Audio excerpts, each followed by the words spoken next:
มะสิลาปะทะมะคิลาณสูตรว่าด้วยภิกษุ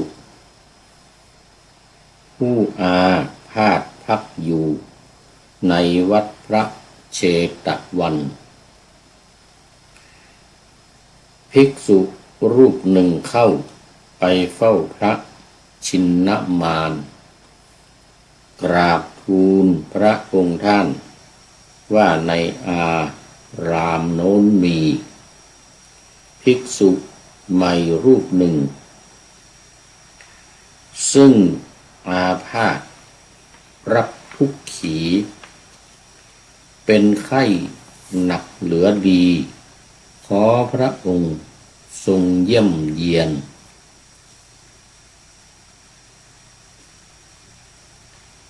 ครั้งนั้นพระมุนีทรงทราบที่ภิกษุเรียนขอให้ไปเยี่ยมเยียนจึงเสด็จไปเยี่ยมเธอทรงถามว่าภิกษุเธอยังอยู่พอได้หรือสรีระยนต์เธอพอเป็นไปหรือหนอแลทุกขเวทนาทุเลาลาลงหรือแย่ไม่กำเริบเจ็บแท้หรือกำเริบหนักขึ้นหนออาการทุเราอาการทุเลาปรากฏพอกำหนดได้หรือหนอหรือว่าอาการพอกดพอทนหรืออย่างไรภิกษุนั้นตอบว่าข้าพระองค์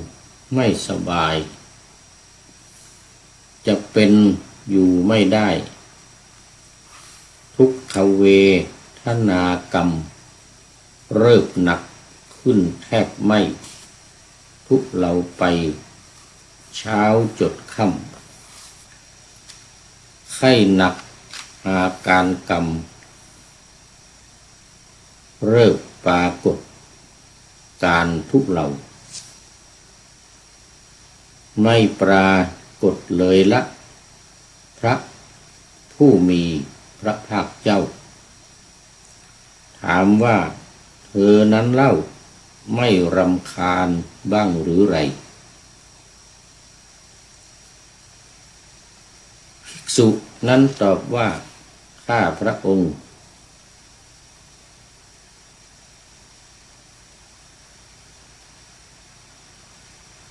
นั้นทนได้แต่รำคาญทุรนทุรายเธอติเตียนตนเองโดยคิดได้ศีลได้หรือไม่ได้ติเตียนไม่ได้อีกด้วยถ้าเธอติเตียนโดยศีลไม่ได้แล้วจะรำคาญทุรนทุรายไปทำไมกันภิกษุนั้นต่อไปโดยฉับพลันว่ายังไม่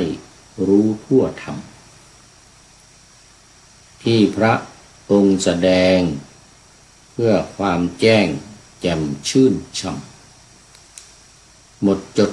แห่งศีลธรรมเธอจะรู้เพื่ออะไรเพื่อคลายความกำหนัดเพื่อกำจัดราคะให้หมดไปจากจิตใจดีละ ดีละภิกษุ ขอถวายความนอบน้อมแด่พระรัตนตรัยมีพระพุทธเจ้าเป็นต้นขอถวายความเคารพพระมหาเถระพระเถรานุเถระเจ้าคณะพระสังฆาธิการทั่วโลกมีพระเดชพระคุณพระธรรมเสนาบดีเจ้าคณะภาค7วัดพระธาตุดอยสุเทพเป็นต้นและขออำนวยพรแด่ท่านผู้ฟังท่านผู้ชมสาธุชนพุทธบริษัททั้งหลายวันนี้รายการพระไตรปิฎกลอยฟ้าก็ลอยมาจากวัดโพศูนย์ปฏิบัติธรรมวัดพระธาตุดอยสุเทพเกาะไอกาน่าเมืองทานลินประเทศเอสโตเนียเหมือนเดิม ระยะนี้ไปไหนยังไม่ได้ ยังอยู่ที่วัดโพเมืองทานลินเนี่ย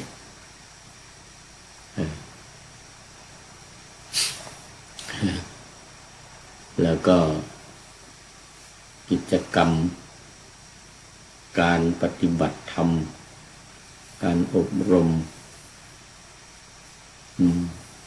โยคีผู้ปฏิบัติธรรมนำปฏิบัติสนทนาธรรมเนี่ยก็ยังมีอยู่เรื่อยๆเดือนนี้ทั้งเดือนเลย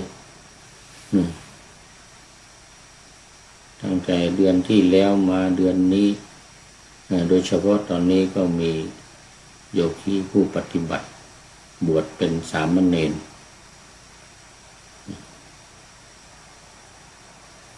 ก็ทั้งเช้าทั้งบ่ายทั้งเย็นทั้งตอนกลางคืนจนไม่ค่อยมีเวลาจัดรายการก็มาจัดเอาตอนดึกนี่เที่ยวจบรายการนี้ก็จะได้เข้านอน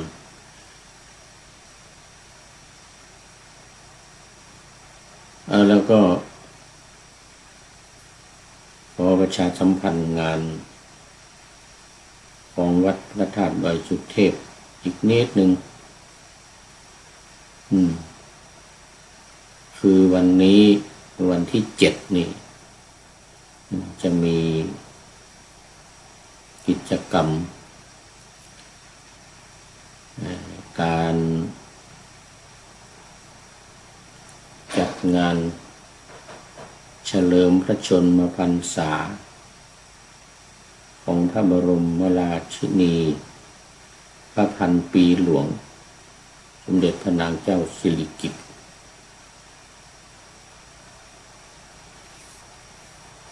พระราชินีพันปีหลวงที่มหาวิทยาลัยเชียงใหม่หอประชุมมหาวิทยาลัยเชียงใหม่วันนี้ตอนนี้ก็คงมากันละ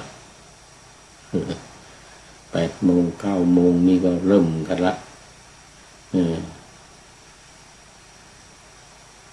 ก็มีนักเรียนจากโรงเรียนต่างๆโดยเฉพาะโรงเรียนพระปริยัติธรรมแผนกนักธรรมแผนกบาลีจากสำนักเรียนต่างๆในจังหวัดเชียงใหม่มากันโน่นเลยคุณตั้งวัดพระธาตุสีจอมทองนู่นวัด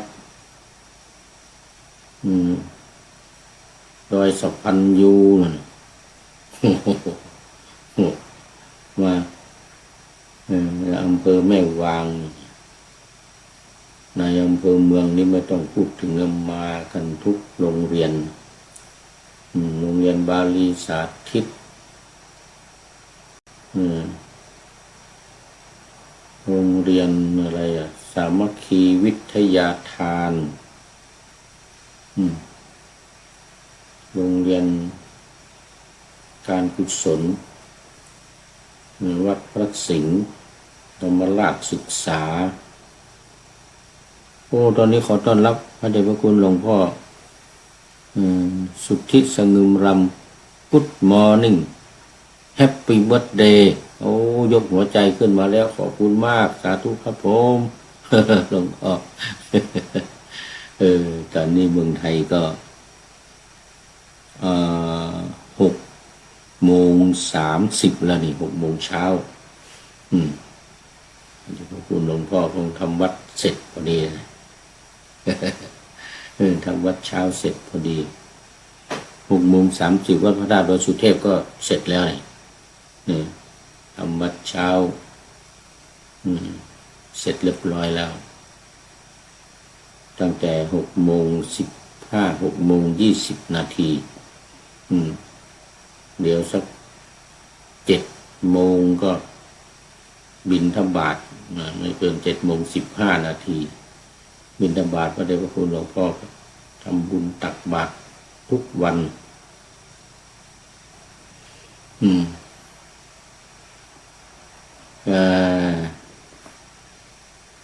แล้วก็โรงเรียนของนักเรียนต่างๆจากโรงเรียนยุพราชวิทยาลัยโรงเรียนโควิดธรรมรงค์โรงเรียนอะไรต่างๆดาราวิทยาลัยปรินซ์รอยปรินซ์รอยโรงเรียนปรินซ์วัฒโนไทยพายัพโรงเรียนธรรมราชศึกษา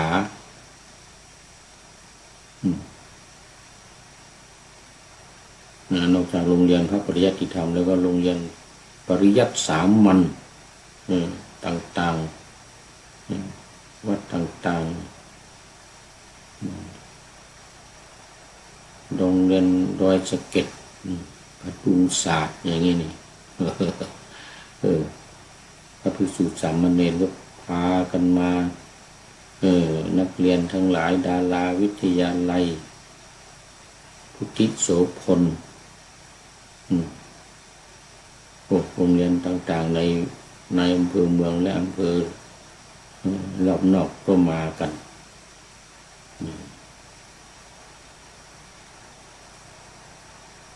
อวยพรในวันเฉลิมพระชนมพรรษาของสมเด็จพระนางเจ้าบรมราชินีพันปีหลวงณหอประชุมมหาวิทยาลัยเชียงใหม่วันนี้ถือโอกาสนี้ประชาสัมพันธ์ให้กับญาติโยมสาธุชนทุกท่านที่จะไปร่วมที่มหาวิทยาลัยเชียงใหม่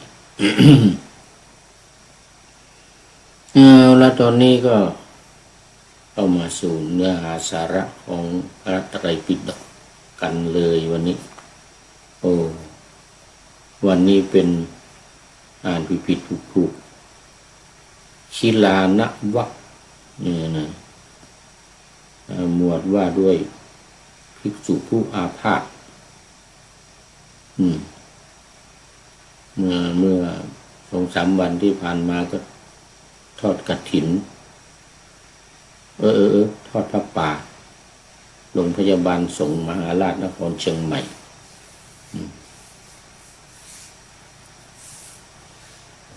ก็เห็นมาร่วมกัน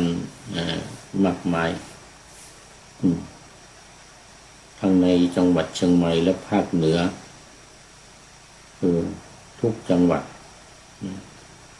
เชียงรายลำพูนแพร่น่านพะเยาแม่ฮ่องสอนลำปางลงมือถึงภาคเหนือตอนล่างมาถึงภาคอีสานนู่นมาท่วมกันเพราะว่ามาใช้บริการของโรงพยาบาลสูงมหาราชนครเชียงใหม่ปีหนึ่งนี่หลายหมื่นรูปเห็นท่านนายพลนเรศจิตลักษณ์ประกาศ44,000 รูปต่อปีนะโอ้เยอะ มาใช้บริการเรียกว่าทอดผ้าป่ารวบรวมจตุปัจจัยในการค่าใช้จ่ายค่ายาค่าสถานที่ค่าอะไรต่างๆน้ำไฟมหาศาลเลยปีหนึ่งหลายล้านหลายล้านน่ะ30-40 ล้านน่ะต่อปีน่ะโอ้ค่าใช้จ่ายเยอะ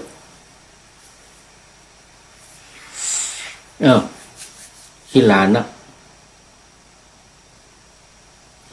บักเพราะอาพาธเนี่ยภิกษุอาพาธสูตรที่1ก็ปฐมคิลานสูตร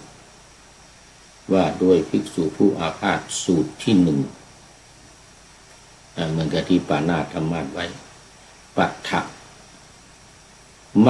คิลานสูตรว่าด้วยภิกษุ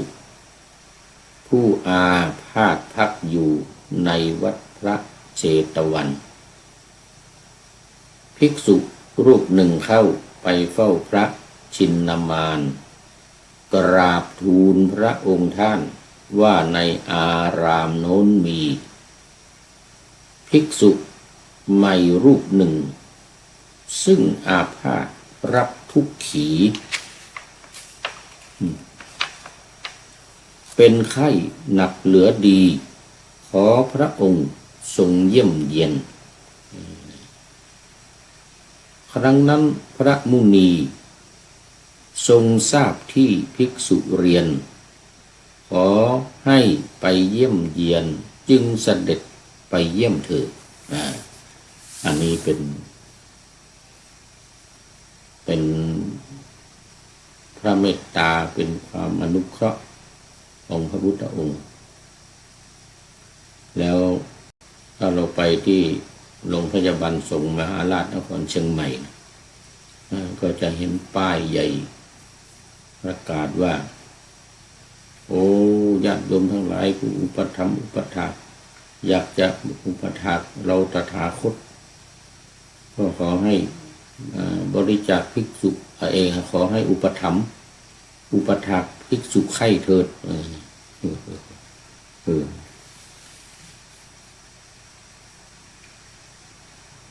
แม่พระองค์เองนี่ก็ไปดูแลภิกษุไข้ในวัดเชตวันเนี่ยมันมีหลายภิกษุไข้เนี่ยบางรูปนี่เปื่อยเน่านะไม่มีใครเอาแล้วไปเหม็นเต็มห้องอย่างนี้นะพระพุทธเจ้าก็เสด็จไปต้มน้ำนี่พระองค์ต้มน้ำเองเลยต้มน้ำร้อนนี่นะ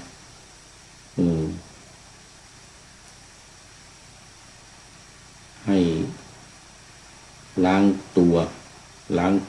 งเนื้อล้างตัวของภิกษุให้เอาผ้าให้ไปภิกษุทั้งหลายก็เอาผ้าไปซักภิกษุเน่านะเนื้อตัวเน่าเปื่อยหมดใครไม่เข้าไปแล้วเหม็นแล้วก็แสดงธรรมได้บรรลุธรรมเลยนี่องค์นี้ก็เหมือนกันนี่องค์นี้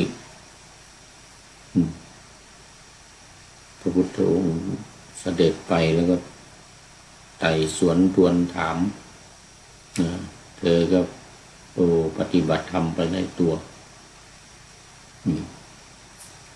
ทรงถามว่าภิกษุเธอยังอยู่พอได้หรือเธอยังอยู่พอได้เหรอ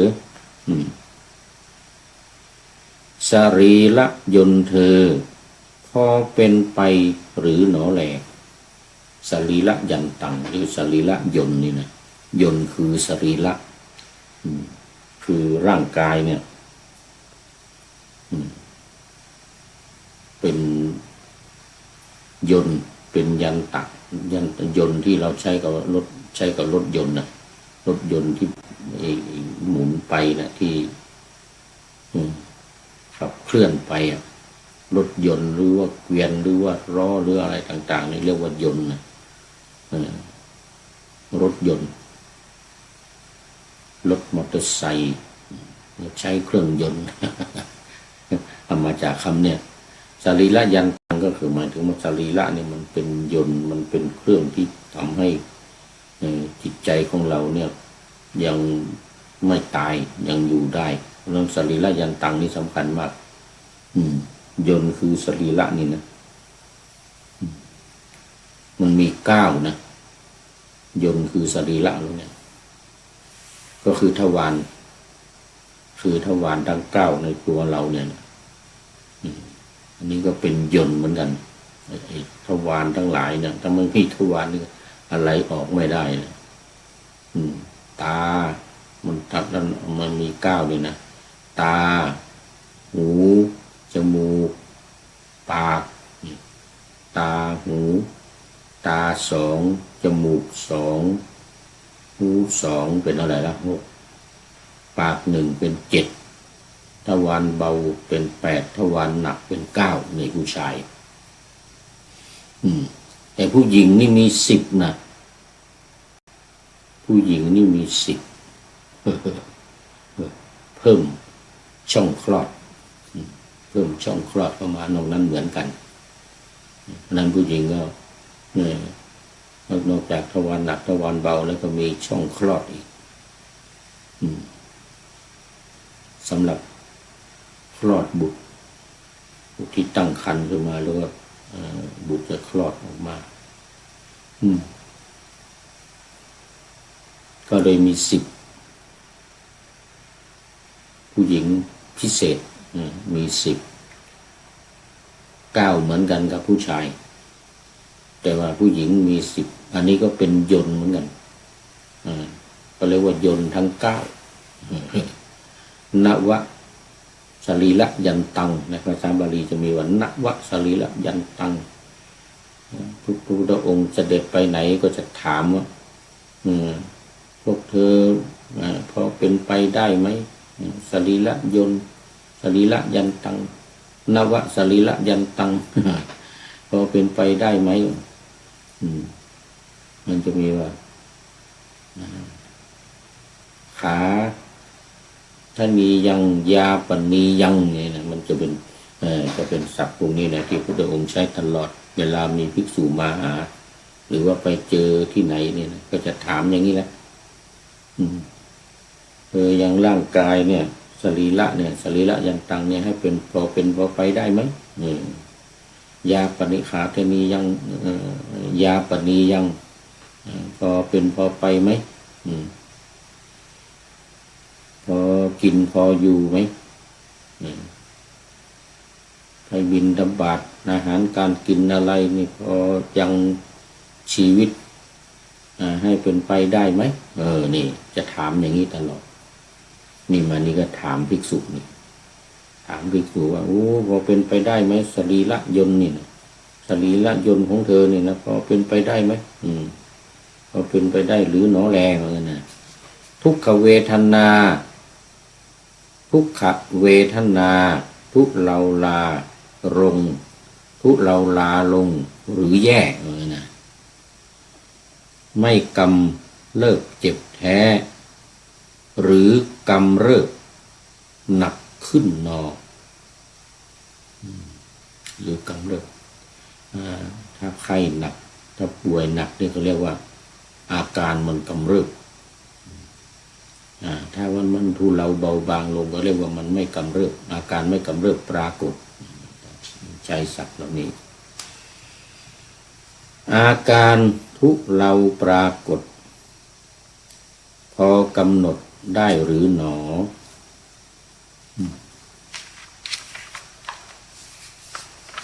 หรือว่าอาการพออดพอทนหรืออย่างไรถามเรื่องของอาการเจ็บไข้ป่วยไข้หรืออย่างไรภิกษุนั้นตอบว่าข้าพระองค์ไม่สบายจะเป็นอยู่ไม่ได้ทุกขเว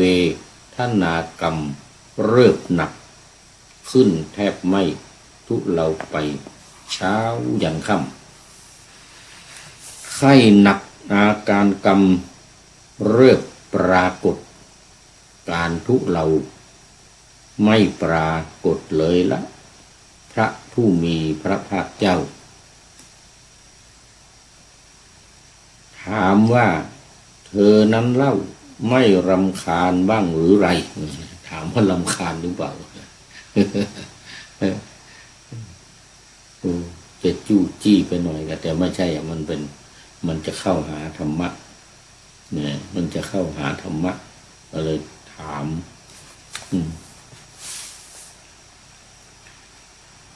รำคาญบ้างหรือเปล่าภิกษุนั้นตอบว่าข้าพระองค์นั้นได้รำคาญทุรนทุรายของนั้นนะรำคาญทุรนทุรายเธอติเตียนตนเองโดยศีลได้หรือไม่ได้ถามอีกนะติเตียนโดยศีลได้หรือไม่หมายถึงว่าติเตียนตัวเองเพราะผิดศีลนะถ้าผิดศีลอะไรนี่ก็จะติเตียนตนเองผิดศีลข้อใดข้อหนึ่งเป็นอาบัติอย่างนั้นอย่างนี้อะไรเนี่ยได้หรือไม่ได้หรือไม่ได้ติเตียนไม่ได้ภิกษุตอบว่าติเตียนไม่ได้อีกด้วยนะแสดงว่าศีลบริสุทธิ์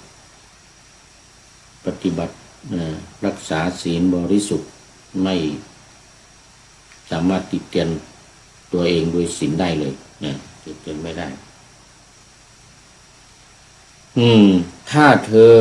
ติเตียนโดยศีลไม่ได้จะรำคาญทุรนทุรายไปทำไมกันภิกษุนั้น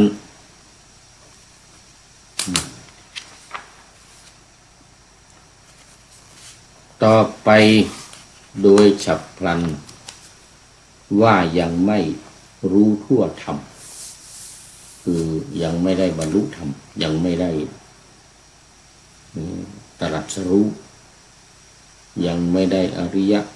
เป็นอริยะบุคคลอย่างใดอย่างหนึ่งเช่นโสดาบันสกทาคามีหรืออนาคามีหรืออรหันต์เนี่ยก็เรียกว่ายังไม่รู้ทั่วถึงธรรม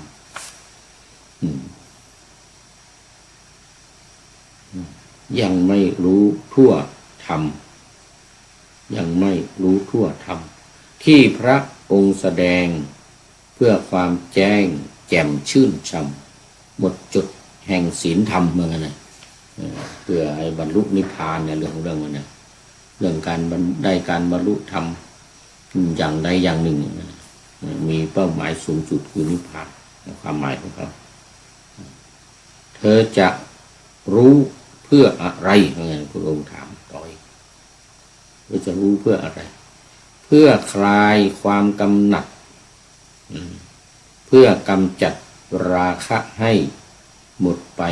จากจิตใจนะโอ้เข้าทางละพุทธองค์ก็กล่าวว่าดีละภิกษุดีละตอนนี้ก็ตอนรับคุณโยมฝนศรีลาโอ้กราบสาธุเจ้าค่ะมาแล้วจากเชียงใหม่อำเภอแม่แจ่มโอ้สบายดีเนาะนี่ก็ ใกล้จะวันพระอีกแล้วฝนเห็นว่าตกอยู่ทุกวันฝนตกทุกวันก็ดีแล้วหน้าฝนการทำไร่ทำนาจะได้มีน้ำ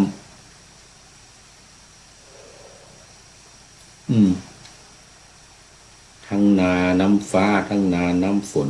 นาน้ำฟ้าน้ำฝนคือนาไร่ตามป่าตามเขานาน้ำเหมืองน้ำที่นาที่อาศัยน้ำที่มาจากลำห้วยมาจากห้วยหนองคลองบึงมาจากแม่น้ำนามีสองอย่างเอาโมทนาโมทนา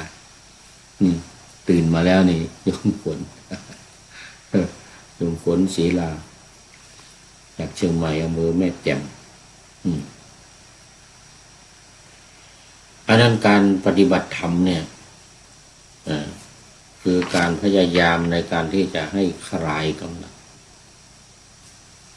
เมื่อคลายกำหนัดก็จะได้จิตก็หลุดพ้นจิตหลุดพ้นก็อยู่สิ้นสุดพรหมจรรย์พ้นจากฉันทะราคะพ้นจากตัณหาสามกามตัณหาภวตัณหาวิภวตัณหาต่างๆก็บรรลุธรรมบรรลุนิพพานเป็นเป้าหมายสูงสุดวันนี้ก็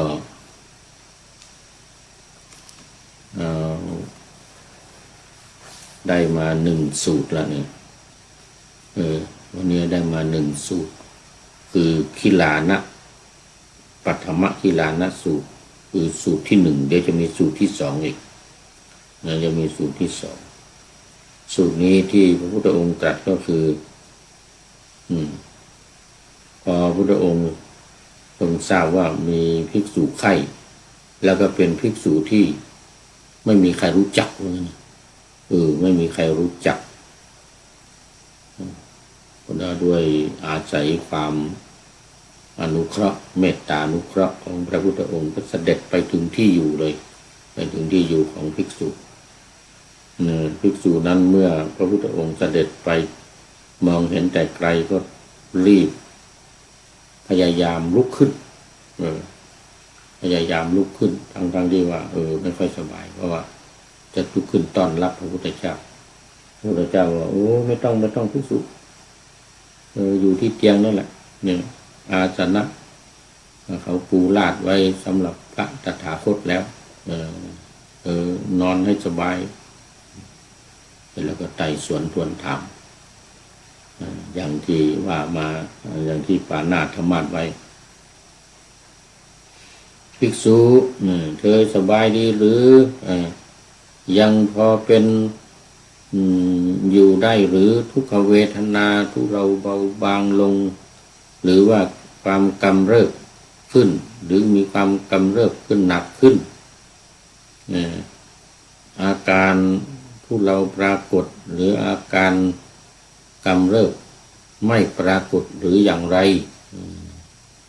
สรีระยนต์ของเธอพอเป็นพอไปได้หรือภิกษุก็ตอบว่าข้าแต่พระองค์ผู้เจริญข้าพระองค์ไม่สบายจะเป็นอยู่ไม่ได้นะจะตายแล้วนะทุกขเวทนาของข้าพระองค์เนี่ยนะมันกำเริบหนักไม่ทุเลาเบาบางลงเลย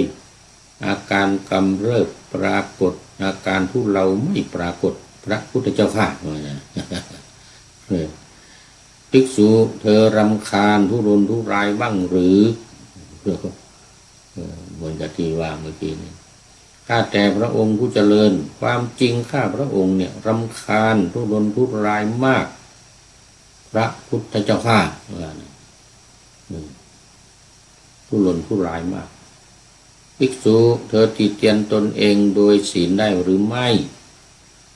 ข้าพระองค์ติเตียนตนเองโดยศีลไม่ได้เลยพระพุทธเจ้าข้าถ้าเธอติเตียนตนเองไม่ได้แล้วเมื่อเป็นเช่นนั้นเธอจะรำคาญทุรนทุรายไปทำไมกันเล่าข้าพระองค์เนี่ยยังไม่รู้ทั่วถึงธรรมที่พระองค์ทรงแสดง เพื่อความหมดจดแห่งศีลเลยพระพุทธเจ้าข้าภิกษุถ้าเธอยังไม่รู้ทั่วถึงธรรมที่เราแสดงเพื่อความหมดจดแห่งศีลแล้วเมื่อเป็นเช่นนั้นเธอจะรู้ทั่วถึงธรรมที่เราแสดงแล้วเนี่ยประพฤติแล้วเนี่ยรู้แล้วมาประพฤติเพื่ออะไรข้าพระองค์จะรู้ทั่วถึงธรรมที่พระองค์แสดงแล้วเพื่อคลายความกำหนัดพระองค์ตรัสว่าดีละสุดีแล้วที่เธอรู้ทั่วถึงธรรมที่เธอจะรู้ทั่วถึงธรรมที่เราแสดงแล้วเนี่ยเพื่อคลายความกำหนัดเลยนะเพราะว่าธรรมที่เราแสดงแล้วล้วนมีความมุ่งหมายเพื่อความคลายกำหนัดภิกษุเธอเข้าใจความข้อนั้นอย่างไรจักษุเที่ยงหรือไม่เที่ยงอันนี้มันยังอยู่ในสลายตนะวรรคนะวรรคใหญ่เที่ยงหรือไม่เที่ยงไม่เที่ยงพระพุทธเจ้าข้าคำตอบเหมือนกับที่ว่าผ่านมาถ้ามันไม่เที่ยงแล้วมันเป็นทุกข์หรือเป็นสุขเป็นทุกข์พระพุทธเจ้าข้าเมื่อมันเป็นทุกข์มันมีความแปรปรวนเปลี่ยนไปเป็นธรรมดาเนี่ยควรหรือที่เราจะเข้าไปยึดไปถือไม่ควรเลยพระพุทธเจ้าข้าโสตคานะชิวหากายะมโนก็เหมือนกันอายตนะทั้งหกภายในนะมันเที่ยงหรือไม่เที่ยงไม่เที่ยงไม่เที่ยงเป็นทุกข์หรือเป็นสุขเป็นทุกข์เมื่อเป็นทุกข์แปรปรวนเปลี่ยนไปเป็นธรรมดาเนี่ยควรหรือเราจะเข้าไปยึดไปถือว่านั่นเรานั่นของเรานั่นเป็นอัตตาของเราไม่ได้ไม่เป็นเช่นนั้นพระพุทธเจ้าข้าไม่ควรเข้าไปยึดไปถือว่าไงนะพอยึดถือแล้วมันเป็นทุกข์ในเรื่องมัน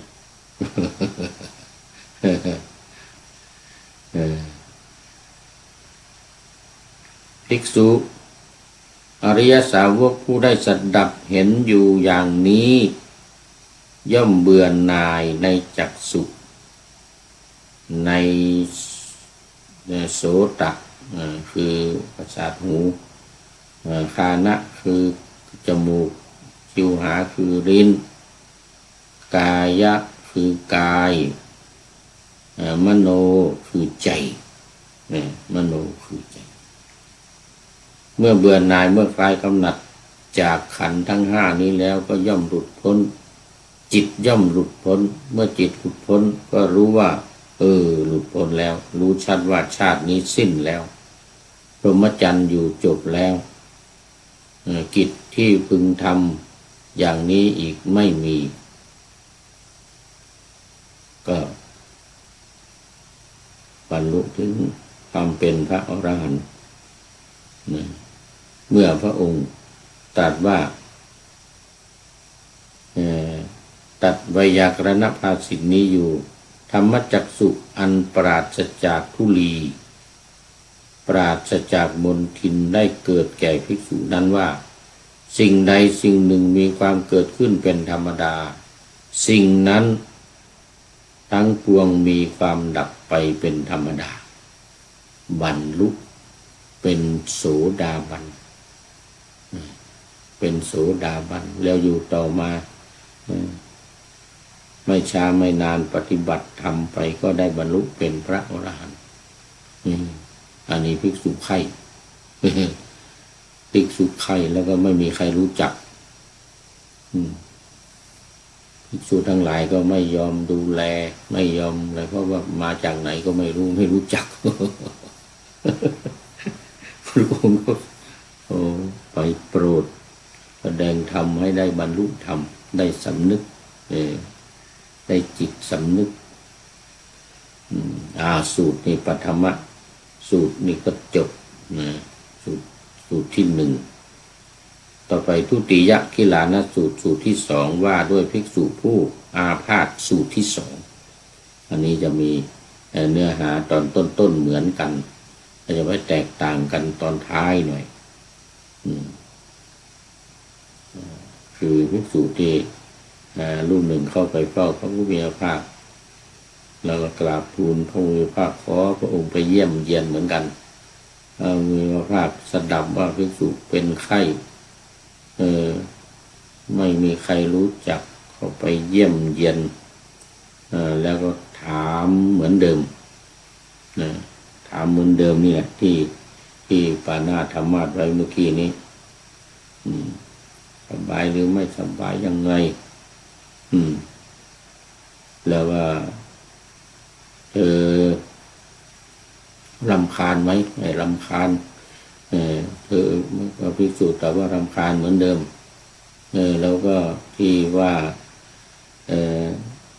เธอเนี่ยติเตียนตนเองได้ไหมก็เหมือนเดิมถามเหมือนเดิมก็บอกว่าติเตียนตนเองไม่ได้อย่างนั้นเธอจะรำคาญไปทำไมรูปเสียงกลิ่นรสสัมผัสและธรรมารมณ์ตาหูจมูกลิ้นกายใจเที่ยงหรือไม่เที่ยงรูปเสียงกลิ่นรสโผฏฐัพพะธรรมารมณ์เที่ยงหรือไม่เที่ยงก็ไม่เที่ยง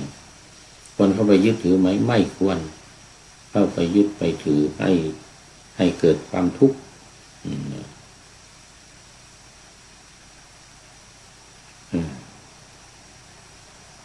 มีความแปรผันเป็นธรรมดาควรหรือจะเข้าไปยึดถือว่านั่นเรานั่นของเรานั่นไม่ใช่ของเราไม่ควรเลยพระพุทธเจ้าข้า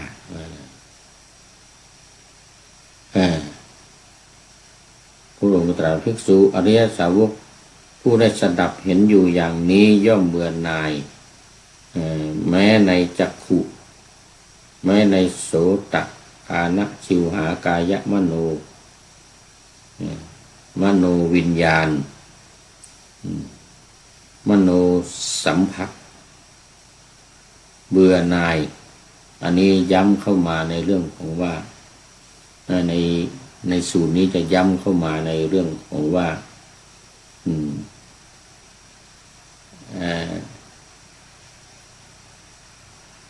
จักขุโสตคายะกายมโนเนี่ยชิวหากายมโนเนี่ยเมื่อมีความเห็นอยู่อย่างนี้ย่อมเบื่อหน่ายในจักขุวิญญาณโสตวิญญาณคณะวิญญาณชิวหาวิญญาณด้วยวงของธาตุ18มาอยู่มาเพิ่มตอนนี้ว่าเมื่อมีการสัมผัสตาเห็นรูปหูฟังเสียงจมูกดมกลิ่นลิ้นลิ้มรสเป็นต้นเนี่ยนี่ย่อมจะทำให้มีความเบื่อหน่ายในการสัมผัสกันระหว่างอายตนะภายในกับอายตนะภายนอกตาหูจมูกลิ้นกายใจกับรูปเสียงกลิ่นรสสัมผัสและธรรมารมณ์นี่แล้วก็แม้แต่ความเสวยอารมณ์อันเกิดจากการสัมผัสทางตาหูจมูกลิ้นกายใจเนี่ยที่เป็นสุขเนี่ยที่เป็นสุขนี่ก็ไม่เที่ยงเหมือนกันอันนั้นทุกอย่างไม่เที่ยงจักขุสัมผัสกายสัมผัสชิวหาสัมผัสกายสัมผัสมโนสัมผัสไม่เที่ยงทั้งนั้นสัมผัสกันแล้วก็ไม่เที่ยงแล้วเมื่อไม่เที่ยงแล้วเป็นยังไงเป็นทุกข์ก็เป็นทุกข์ทั้งการสัมผัสนะทั้งจักขุสัมผัสจักขุวิญญาณไอตัวรู้ที่อยู่ภายในผ่านทางตาหูจมูกลิ้นกายใจก็ไม่เที่ยงเหมือนกันเมื่อทุกอย่างไม่เที่ยง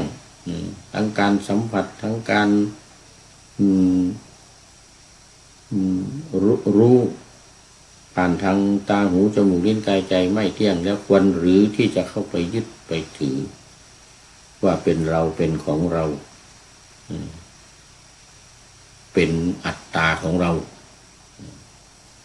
ภิกษุทั้งหลายก็ตอบว่าภิกษุนั้นก็ตอบว่าไม่สมควรเลยดูก่อนภิกษุทั้งหลายเมื่อเบื่อหน่ายก็ย่อมจะคลายกำหนัดเมื่อคลายกำหนัดก็ย่อมจะหลุดพ้นเมื่อหลุดพ้นก็รู้ว่า อยู่จบพรหมจรรย์กิจที่ควรทำอย่างนี้ไม่มีอีกต่อไปเมื่อพระผู้มีพระภาคได้ตรัสอย่างนี้แล้วภิกษุนั้นมีใจยินดีชื่นชมภาษิตของพระผู้มีพระภาคเมื่อพระองค์ตรัสไวยากรณ์ภาษิตนี้อยู่จิตของภิกษุนั้นก็หลุดพ้นจากอาสวะทั้งหลายก็ไม่ยึดมั่นถือมั่นเป็นพระอรหันต์สูตรที่สองนี่เป็นพระอรหันต์เลยสูตรแรกนั้นยังเพียงแค่ว่าเป็นโสดาบันเป็นโสดาบันสูตรที่สองนี้เพิ่มเติมเข้าไปในเรื่องของการสัมผัสจักขุสัมผัสจักขุวิญญาณจักขุสัมผัสและการเสวยความสุขหรือความทุกข์อันเกิดจากการสัมผัสนั้นเป็นของที่ไม่เที่ยงเป็นทุกข์แล้วก็ไม่ควรเข้าไปยึดถือไปยึดมั่นถือมั่นมันไม่ให้เกิดความทุกข์นี่ก็ได้บรรลุเป็นพระอรหันต์สูตรนี้ที่สองนี้ก็จบสองสูตรปัทมะขิลานสูตรแล้วก็ทุติยขิลานสูตรพอยังมีเวลาเหลืออีกนิดหน่อยตอนนี้ก็มาอีกสูตรหนึ่งสูตรที่สามอยู่ในวรรคเดียวกันเนี่ยนะขิลานวรรคนี่แหละขิลานวรรคสูตรที่สามนี่ก็คือลาทะอนิจจสูตรว่าด้วยทรงแสดงอนิจจธรรมแก่พระลาทะครั้งนั้นแลท่านพระลาทะเข้าไปเฝ้าพระมีพระภาคถึงที่ประทับแล้วก็นั่งณสมควรส่วนข้างหนึ่งกราบทูลถามว่าข้าแต่พระองค์ผู้เจริญขอประทานวโรกาสขอพระผู้มีพระภาคโปรดแสดงธรรมแก่ข้าพระองค์โดยย่อซึ่งข้าพระองค์ได้ฟังแล้วจะพึงหลีกออกไปอยู่คนเดียวไม่ประมาทมีความเพียรอุทิศกายและใจพระวิภาคตรัสว่าลาทะสิ่งใดไม่เที่ยงเธอพึงละความพอใจในสิ่งนั้นก็อะไรเล่าชื่อว่าไม่เที่ยงเธอพึงละความพอใจในสิ่งนั้นคือจักขุไม่เที่ยงเธอพึงละความพอใจในจักขุนั้นรูปไม่เที่ยงเวทนาไม่เที่ยงสัญญาไม่เที่ยงสังขารไม่เที่ยงและวิญญาณไม่เที่ยงเธอพึงละความสุขละจักขุสัมผัสละแม้แต่ความเสวยอารมณ์ที่เป็นสุขหรือทุกข์หรือมิใช่สุขมิใช่ทุกข์ที่เกิดขึ้นเพราะจักขุสัมผัสเป็นปัจจัยไม่เที่ยงเธอพึงละความพอใจในการเสวยอารมณ์ที่เป็นสุขหรือเป็นทุกข์หรือไม่ใช่สุขไม่ใช่ทุกข์นั้นซึ่งเกิดขึ้นเพราะจักขุสัมผัสเป็นปัจจัยเป็นต้นโสตคานะชิวหาคายมโนก็เหมือนเดียวกันขอต้อนรับคุณโยมสุดารัตน์ภู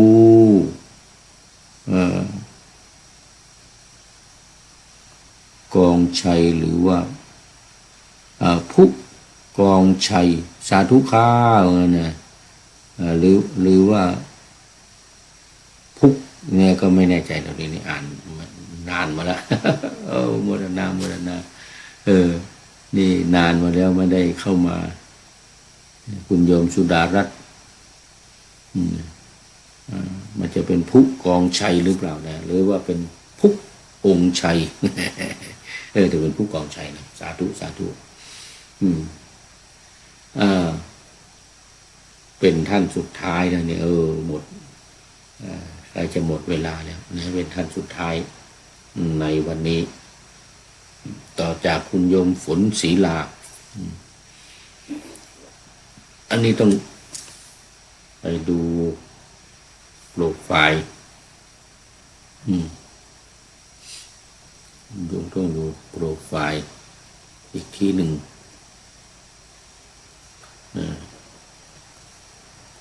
โมทนาเมื่อภิกษุเมื่อสิ่งทั้งหลายเมื่อมีความพอใจในรูปเวทนาสัญญาสังขารวิญญาณแล้วก็รูปเสียงกลิ่นรสโผฏฐัพพะธรรมารมณ์แล้ว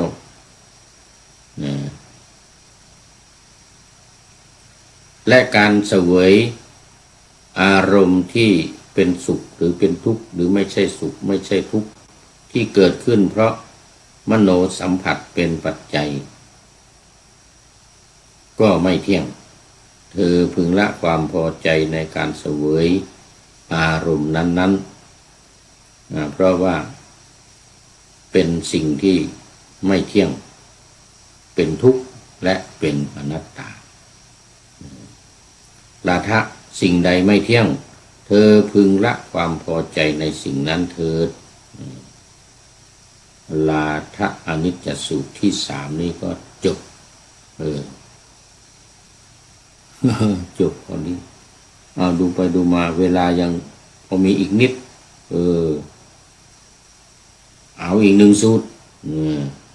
เมื่อกี้ราทะอนิจจสูตรต่อไปนี้เป็นราทะทุกขสูตรมันก็มีอยู่3อย่างเนี่ยอนิจจังทุกขังอนัตตาตรงนี้เป็นทุกขสูตรว่าด้วยการแสดงทุกขะทำแก่พระราทะราทะนี่ก็เป็นพระที่เข้าไปกราบทูลถามพระพุทธองค์อยู่เรื่อยๆพระพุทธองค์ก็ตรัสว่าราทะสิ่งใดเป็นทุกข์เธอพึงละความพอใจในสิ่งนั้นก็อะไรเล่าชื่อว่าเป็นทุกข์เธอพึงละความพอใจในสิ่งที่เป็นทุกข์นั้นก็คือจักขุอีกแล้วแหละเป็นทุกข์โสตะคือหูเป็นทุกข์ฆานะคือจมูกเป็นทุกข์ชิวหาคือลิ้นนี่แหละเป็นทุกข์กายะคือกายเป็นทุกข์แล้วก็มโนคือใจนี่แหละเป็นทุกข์อายตนะสลายตนะนาวัคอยู่ในอายตนะภายใน6ภายนอก6เธอพึงละลาทะเพราะจักขุโสตกายะชิวหากายะมโนสัมผัสเป็นปัจจัยก็เป็นทุกข์เธอพึงละความพอใจในความเสวยอารมณ์ที่เกิดขึ้นจากการสัมผัสของตาหูจมูกลิ้นกายใจกับรูปเสียงกลิ่นรสและสัมผัสนั้น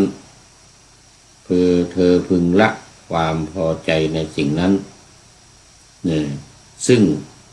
เป็นทุกข์อันนี้ทุกขะอันนี้ลาทะทุกขสูตรคือเป็นทุกข์เธอพึงละความพอใจนั้นต่อไปอีกสูตรที่5ก็ราทะอนัตตสูตรอีกทุกข์เดี๋ยวก่อนอนิจจ์ความไม่เที่ยง2เป็นทุกข์3เป็นอนัตตาก็ในใจความเหมือนเดียวกันก็คือแสดงอนัตตาธรรมแก่พระราทะโดยตรัสว่าราทะสิ่งใดเป็นอนัตตาเธอพึงละความพอใจในสิ่งนั้นก็อะไรเล่าเป็นสิ่งที่เป็นอนัตตาเธอพึงละความพอใจในสิ่งนั้นคืออะไรก็รูปเสียงกลิ่นรสโผฏฐัพพะและธรรมารมณ์นี้เองแล้วก็อันนี้ภายนอกภายในก็คือตาหูจมูกลิ้นกายและใจคราวนี้เราจะมาเรื่องสัมผัสคือทั้ง6อย่างภายในและภายนอกสัมผัสกันเมื่อ มีความสัมพันธ์กันก็ย่อมเกิดมีความทุกข์หรือความสุขหรือว่าไม่ใช่ทุกข์ไม่ใช่สุขเธอพึงละสิ่งความพอใจในสิ่งนั้นเพราะว่ามันเป็นอนัตตามันเป็นสิ่งไม่แน่ไม่นอนเธอพึงละความพอใจในสิ่งนั้นอันนี้อนัตตสูตรนี้สูตรที่5นี้ก็จบต่อเป็นสูตรที่6ปฐมอวิชชาปหานสูตรเอาละทีนี้พอละทางตาหูจมูกลิ้นกายใจเห็นชัดเจนละได้ก็มาอวิชชาปหานะคือปหารการละอวิชชาการละอวิชชาหมวดด้วยว่าการละอวิชชาสูตรที่1นี่ปฐมอวิชชาปหานะสูตรคือการละอวิชชาที่กล่าวแล้วว่ามันเป็นข้อสุดท้ายในสังโยชน์10ประการละอวิชชานี้ได้1 2 3 4 5 6 7 8ก็หมดละได้หมดอันนี้เป็นอันสุดท้ายครั้งนั้นแลภิกษุรูปหนึ่งเข้าไปเฝ้าพระผู้มีพระภาคถึงที่ประทับนั่งสมควรกราบทูลถามว่าข้าแต่พระองค์ผู้เจริญภิกษุละอวิชชาได้วิชชาจึงเกิดขึ้นเพราะละทำอย่างหนึ่งอย่างใดทำอย่างหนึ่งนั้นมีอยู่หรือโอ้ที่เขามาถามย้ำเลยทีนี้มีอยู่หรือว่าไงนะอวิภาก็ตอบว่าภิกษุละอวิชชาได้วิชชาจึงเกิดขึ้นเพราะละทำอย่างหนึ่งอย่างใดทำอย่างหนึ่งนั้นมีอยู่แล้วมันมีอะไรที่มีอยู่แล้วมันคืออะไรละอวิชชาได้วิชชาเกิดขึ้นเพราะละทำอย่างหนึ่งอย่างใดทำอย่างหนึ่งนั้นมันคืออะไรคำตอบก็มาอีกแล้วภิกษุละอวิชชาได้วิชชาจึงเกิดเพราะละทำอย่างหนึ่งอย่างใดทำอย่างนั้นคืออวิชชาคำตอบก็คืออวิชชาคือความไม่รู้ไม่รู้ในนี้หมายถึงไม่รู้อริยสัจ4ประการนี่นะคือไม่รู้ทุกข์ไม่รู้จากสาเหตุของความทุกข์ไม่รู้การดับทุกข์ไม่รู้ข้อปฏิบัติให้ถึงการดับทุกข์ซึ่งหมายถึงมรรคมีองค์8ประการอันนี้ก็วนมาตรงนี้อีกภิกษุกราบทูลถามอีกว่าข้าแต่พระองค์ผู้เจริญภิกษุเมื่อรู้เห็นอย่างไรจึงละอวิชชาได้วิชชาจึงเกิดขึ้นคำตอบก็คือว่าเมื่อภิกษุรู้เห็นจักขุโดยความไม่เที่ยงจึงละอวิชชาได้วิชชาที่เกิดขึ้นเมื่อรู้เมื่อเห็นรูปวิชชาจึงเกิดขึ้นได้หลังจากนั้นก็จักขุวิญญาณจักขุสัมผัสและการเสวยความสุขหรือความทุกข์อันเกิดจาก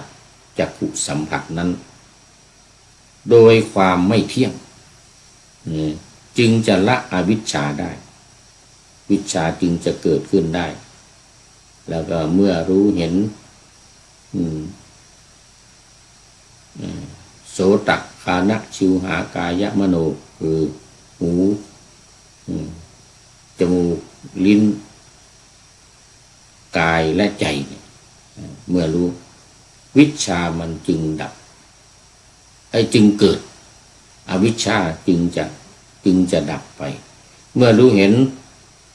การเสวยอารมณ์ที่มันเกิดจากการสัมผัสกันระหว่างอายตนะภายในกับอายตนะภายนอกนี่นะโดยความเป็นของไม่เที่ยงอวิชชามันจึงดับได้และวิชชาก็จึงจะเกิดได้นี่จบสูตรปฐมอวิชชาละอวิชชาสูตรที่1สูตรที่6ต่อไปเป็นทุติยะและตติยะอวิชชาใจความเหมือนเดียวกันละอวิชชาได้เหมือนกัน แต่ตอนหลังจะมาเพิ่มในเรื่องของ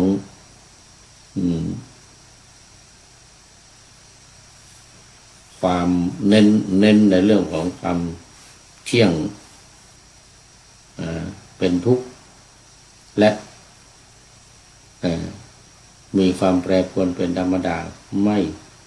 เข้าไปยึดถือเพราะเป็นอนัตตาก็คืออยู่วนอยู่อย่างเงี้ยทุกข์แล้วก็เดี๋ยวก่อนอนิจจังก่อนไม่เที่ยงก่อนไม่เที่ยงแล้วก็เป็นทุกข์แล้วก็เป็นอนัตตาจบสูตรที่7ต่อไปสูตรที่8ที่9ที่10เราเอาไว้ในวันต่อไปเพราะตอนนี้เวลาหมดแล้ว วันนี้คุณโยมสุดารัตน์ภูกองชัยเป็นท่านสุดท้ายเข้ามาในรายการหมดเวลาเข้าสู่เส้นชัยของรายการพอดีนี้อาโมทนากับคุณโยมสุดารัตน์ภูกองชัยเป็นอย่างยิ่งแล้วก็ทุกๆคนที่เข้ามาแล้วผ่านไปแล้วมีโยมฝนศรีลาเป็นต้นอาโมทนาเป็นอย่างยิ่งตอนนี้หมดใกล้จะหมดเวลาท้ายของรายการวันนี้เป็นข้อคิดวันนี้เป็นข้อคิดจากน้องฝ้ายเขาคิดถึงน้องฝ้ายใน YouTube ใน YouTube มาเข้ากันกับเรื่องการปฏิบัติธรรมนำไปสู่ความสุขเป็นการสร้างบุญกุศลบอกว่าสมบัติแท้ของมนุษย์ก็คือกรรมจะดีชั่วอยู่สูงต่ำหรือดำขาวตั้งแต่เกิดกรรมติดมาทุกคราวและยังคงติดตามยาวจนสิ้นใจไอ้กรรมตัวนี้ก็คือไอ้กรรมคือการเห็นการได้ยินด้วยตาหูจมูกลิ้นกายใจนี่แหละแล้วก็กรรมทั้งหลายเนี่ยที่เห็นที่ทำนี่ก็สะสมกันอยู่จะสะสม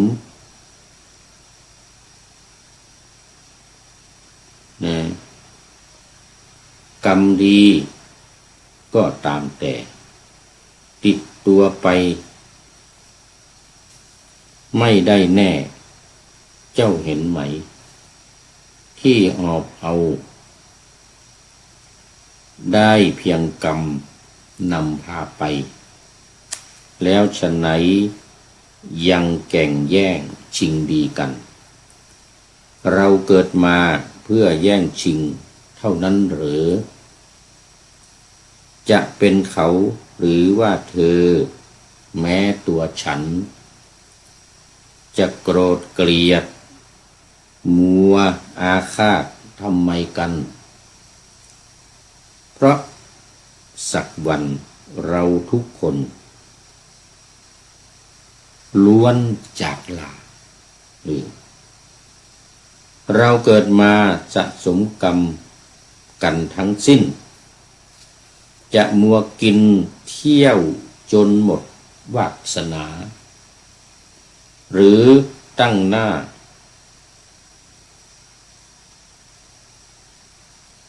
ชดใช้กรรมต้องที่ติดตัวมารีบเถิดหนาสะสมบุญก่อนร่วงโรยในการสะสมบุญนี้ก็เป็นการทำคุณงามความดีทั้งหลายนั่นเองเอาละวันนี้หมดเวลาพอดีพอนำรายการจากท่านผู้ฟังไปขอเจริญ